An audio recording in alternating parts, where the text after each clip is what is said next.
Alors nous c'est l'association WebSF fondée en 2017. Le but au départ c'était d'avoir un cadre légal en fait pour nos tournages, pour nos web-séries. Voilà, histoire d'avoir des assurances si quelqu'un devait se blesser sur un tournage et tout ça. Et en fait donc on a créé cette association WebSF pour créer des web-séries de science-fiction. Donc voilà, de la science-fiction destinée au web, gratuit et accessible à tous. C'était ça le but au départ.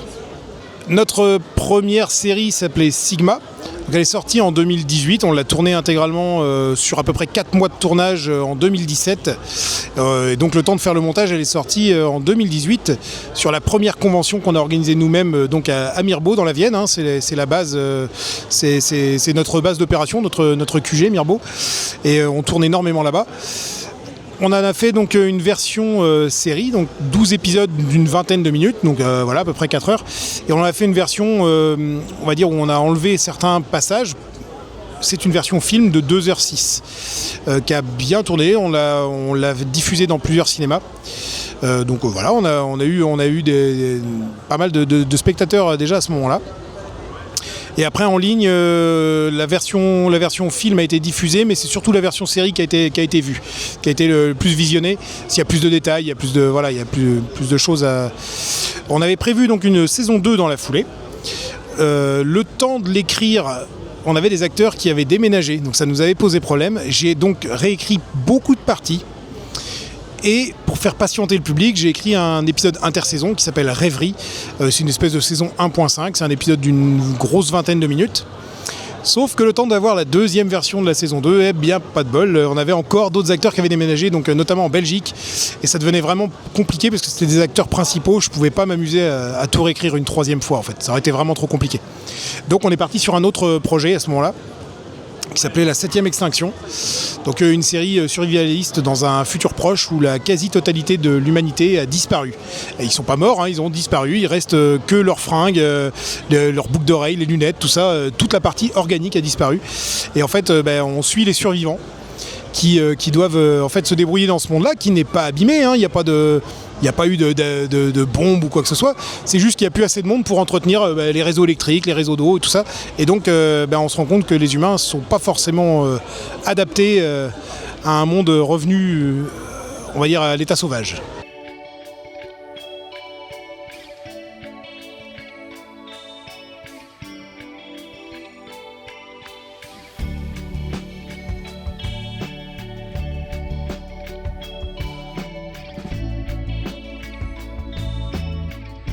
Voilà, ça a été une série très très courte qu'on a tournée en plein hiver. Et c'était pas une bonne idée, puisqu'on a eu, on tournait en extérieur et on a eu une météo très défavorable. Donc on est parti sur un autre projet, et étant un très grand fan de Star Trek, ayant recruté un trésorier extrêmement fan de Star Trek également, on est parti sur l'idée d'une série Star Trek qui s'appelait Projet Orlan. Alors pour ceux qui connaissent un peu Star Trek, elle se situe chronologiquement entre la série Enterprise et la série TOS, enfin The Original Series. Et donc on suit des pionniers qui sont opposés à la venue d'extraterrestres sur Terre. Ils savent qu'ils existent, mais ils veulent que la Terre demeure la possession des humains. Ils sont un peu racistes. Et en fait, en voyant que leurs actes terroristes ne fonctionnent pas, ils décident de fonder une colonie sur une autre planète qui sera 100% humaine. Sauf que le voyage se passe pas du tout comme prévu. Ils atterrissent pas sur la bonne planète et finissent cobayes pour d'autres extraterrestres. Donc voilà, je vais pas vous spoiler puisque ça c'est encore en préparation. On a déjà 4 saisons qui sont sorties sur YouTube. On est en train de terminer le tournage de la 5e. Il en reste 2 après-midi de tournage et certainement 6 bons mois de montage. Hein, mais voilà, on a commencé à tourner l'an dernier. On n'a pas eu le temps de la sortir cette année parce qu'on n'a pas eu le temps de finir tous les tournages.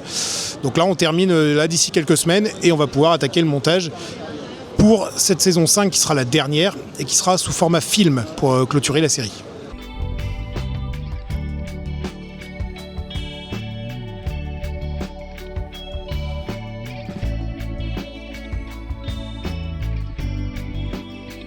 Donc là sur le stand, on est venu présenter nos créations et en même temps on a pris un petit peu de place pour présenter le matériel donc, de notre trésorier. Alors c'est une toute petite partie de sa collection, c'est un très gros collectionneur Star Trek et il a plus de 2400 pièces. Donc là il a vraiment pris que quelques éléments. je sais pas, peut-être une centaine à peu près. Et en fait, c'est quelque chose qu'on voit pas beaucoup en France. Star Trek, la science-fiction en France, c'est pas toujours très facile, mais Star Trek a eu du mal à se faire une place au milieu des Star Wars et Stargate. C'est pas la plus connue, ou en tout cas pas la plus mise en avant. Donc c'est vrai que c'est le genre de collection qu'on voit pas fréquemment, donc c'était l'occasion, tout simplement. Nous, étant fans de Star Trek, alors moi j'ai une toute petite collection, mais Seb compense largement. D'ailleurs, il nous prête certains éléments pour des tournages de temps en temps, des phasers, des communicateurs, tout ça, ça nous évite d'avoir à investir dans du matériel, puisque bien sûr tout ça coûte très très cher.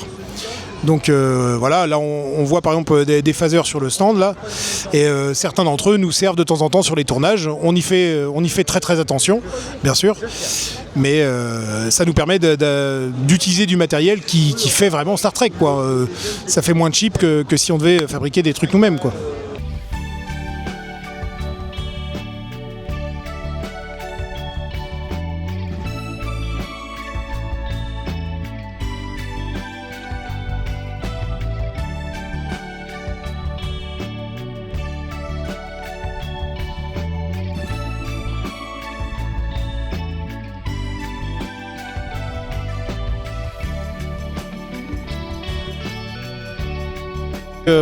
On imagine une 4e série qu'on devrait tourner d'ici quelques semaines. Je pense qu'on va commencer rapidement, donc qui sera quasi intégralement tourné sur fond vert cette fois-ci, chose qu'on a attaqué uniquement avec la saison 5 là, de Progerland. On n'en utilisait jamais avant, on a appris un petit peu, et surtout c'est que ça va nous permettre de tourner été comme hiver sans être tributaire de la météo ou tout ça. Et donc là ça va être des épisodes courts en fait. Ça va être des épisodes, on va dire, de 3-4 minutes grand maximum. Et ça va être une série Star Trek comique. C'est pas forcément quelque chose qui se fait beaucoup. Alors il y a la série Lower Decks en dessin animé qui est comique. Mais sinon dans l'univers Star Trek, il n'y a pas beaucoup d'éléments comiques. Et on s'est dit qu'on allait essayer d'amener ça. En respectant la chronologie, en respectant tout ce qui est dit dans l'univers. On ne contredit pas, d'ailleurs c'est déjà le cas dans Star Trek Progerland, on ne contredit pas ce qui s'est dit dans les séries officielles. Alors là c'est la première fois qu'on fait une convention autre que la nôtre. C'est-à-dire qu'en fait on a une convention à Mirbeau, hein, je vous ai dit que c'était notre QG, on fait une convention tous les ans là-bas qui s'appelle le Geek Days, où là on expose, évidemment on montre nos créations, et Seb expose aussi. On a beaucoup de nos acteurs, ou en tout cas des personnes qui interviennent sur nos séries, qui sont aussi créateurs, illustrateurs, tout ça, et donc du coup ils présentent aussi leur création, et c'est aussi l'occasion de découvrir d'autres exposants. Mais sinon à l'extérieur, c'est la première fois en fait qu'on fait une convention. Ce sera certainement pas la dernière, parce que on kiffe bien. On a passé la journée là, à discuter avec tout le monde. On pensait pas que autant de monde serait intéressé par Star Trek, et en fait on n'a plus de souffle à force de parler, donc c'est qu'a priori ça plaît. Voilà.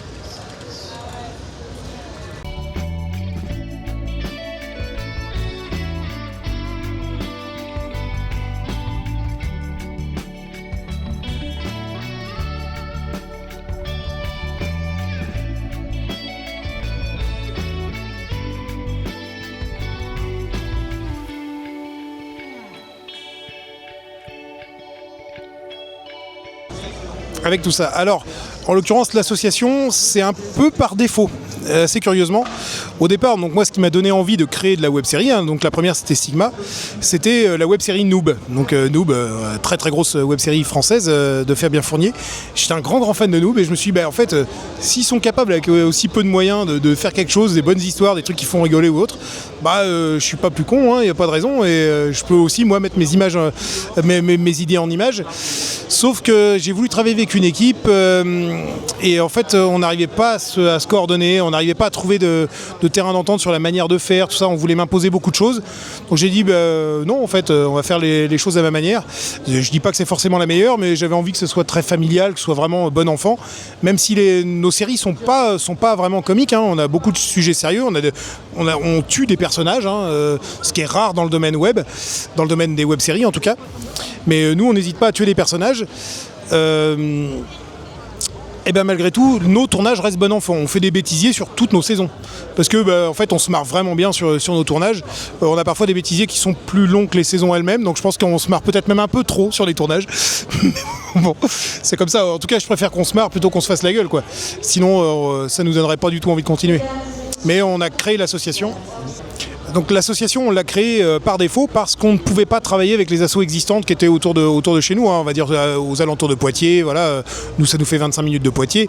On s'était forcément tourné vers les associations locales, mais on n'avait pas les mêmes points de vue, donc on a créé notre association et ça nous a permis de faire des statuts suffisamment larges pour aussi faire la diffusion de nos œuvres, et c'est pour ça qu'on peut faire une convention, alors qu'à l'origine, c'est pas du tout la vocation de l'association, quoi.